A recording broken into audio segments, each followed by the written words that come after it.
Ce lundi 27 mars 2023, Seb Lafrite était convié au micro de France Inter. L'occasion pour le youtubeur de s'expliquer quant à la tribune signée par de nombreux influenceurs. Un choix qu'il regrette, bien évidemment. C'est une affaire qui affaiblit le milieu de l'influence.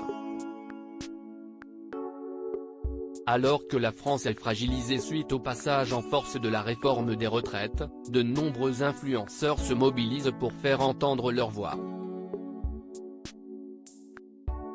Depuis, ils n'hésitent pas à prendre la parole pour dénoncer une autre réforme.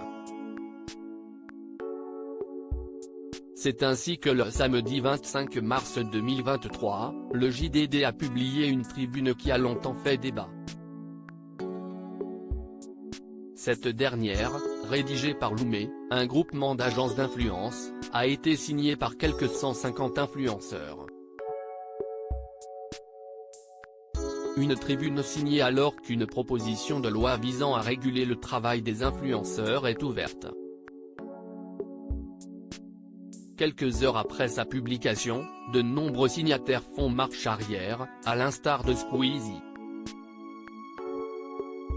J'ai fait l'erreur de donner mon accord pour que mon nom apparaisse dans une tribune très maladroite, que je n'aille même pas lu avant publication, tweet ainsi le plus gros youtubeur français, du haut de ses 18 millions d'abonnés, le lundi 27 mars 2023. Quelques heures après, le message est déjà vu par près de 20 millions d'internautes. Du côté des réactions, ils sont nombreux à contester le message de Squeezie et à critiquer la méthode.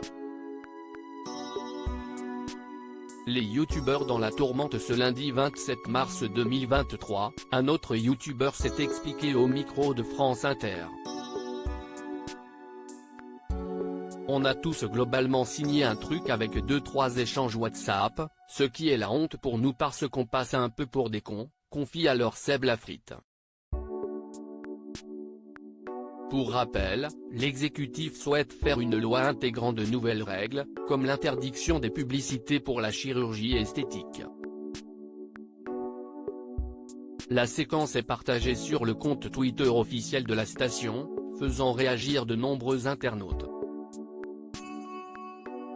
Un sujet bien éloigné des habitudes de Seb Lafrite. Et il s'en explique. Ça nous fait un peu passer pour des gens contre ce qui va être fait, alors qu'on est pour.